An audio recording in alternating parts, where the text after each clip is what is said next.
घटना beat marshal को patrolling के दौरान डॉक्टर मंडपे द्वारा कंट्रोल रूम पर फोन कर जानकारी दी गई कि उनके अस्पताल के पास इंदिरा चौक से एक खून में लथपथ व्यक्ति पड़ा हुआ है। ड्यूटी पर तैनात अधिकारी ने तुरंत वहां जाकर देखा तो वहां पर एक व्यक्ति खून में लथपथ गिरा था और उसके बाजू में एक टूटी हुई खून से सनी ईंट पड़ी हुई थी।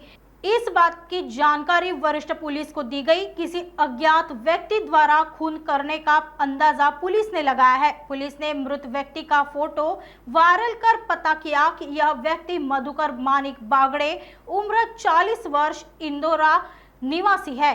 मृत व्यक्ति के भाई ने हत्या की आशंका जताते हुए शिकायत दर्ज कराई है। इस मामले में पांचपोली पुलिस आरोपी की तलाश कर रही है। बरोबर आहे। बीट मार्शल पेट्रोलिंग करत असताना एक डॉक्टर मंडपे यांनी कंट्रोलला फोन केला होता। कंट्रोलने सीएफएस दिला एमडीटी की बीट नंबर 4 ला की अशी घटना आहे, माणूस पडलेला आहे, रक्त निघालेलं डोक्यात। त्या ठिकाणी बीट मार्शल 4 यांनी जाऊन खात्री केली। त्यांनी आम्हाला फोनवर माहिती दिली, ड्यूटी ऑफिसरला माहिती दिली। आम्ही घटनास्थळी जाऊन बघितलं। डॉक्टर मंडपे दवाखाना, इंदोरा चौक ते 10 नंबर पुलिया। तर त्या ठिकाणी बघितलेस तर रक्ताचे थारड पडलेला आणि एका बाजूला वीट थोडा तुटलेला आणि त्याला पण रक्त लागलेला।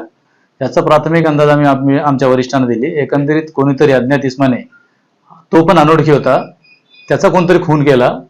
या माहितीद्वारे आम्ही आयकार बोलवली, त्याची सर्व अँगलने आम्ही माहिती घेतली। त्याचा फोटो व्हायरल केला आम्ही मृतकाचा।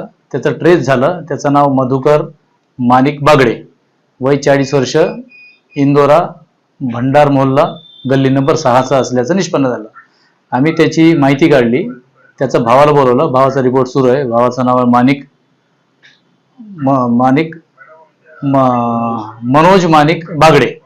त्यांनी रिपोर्ट दिलाय की भावाचं कोणाचं भांडण नव्हतं, पण तो त्यांना कोणतरी मारला असावा। अशा रिपोर्ट अशाच्या याच्यावरून आम्ही 302 चा गुन्हा दाखल करतोय आणि सीसीटीव्ही फुटेज वगैरे सर्व व्हेरीफाय करून आम्ही आरोपी शोधून अटक करण्याची कारवाई करू। तो मृतक झोपलेल्या त्या दुकानासमोर, डॉक्टरच्या दवाखान्यासमोर शेडमध्ये झोपलं दिसतोय आणि 5:30 ते 6 वाजता दरम्यान सकाळी एक माणूस येतोय, खिसे चेक करतोय, परंतु पैसे वगैरे काढलेले दिसत नाही। तर वीट उचलतो, डोक्यावर मारून निघून जातो। आता डोक्यावर नेमकं कोण मारत आहे, काय पार्श्वभूमी काय त्याला मारण्यामागे, हे तपासात निष्पन्न होईल। तपास सुरू आहे। नागपुर समय, गली से दिल्ली तक।